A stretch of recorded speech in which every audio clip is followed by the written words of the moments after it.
అడక్క అడిగినదేమిటో లిపి చిలిపిగా ముదిరిన కవితగా అది విని అది మిన శోకులో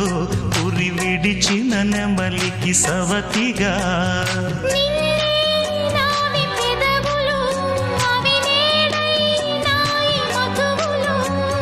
రెండు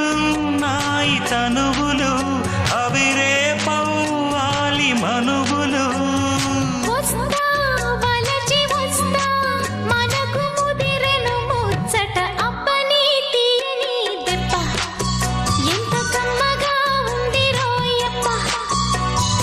అమ్మ నేనున్న నీ బుగ్గ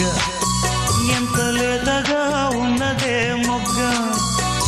పురుషుల్లో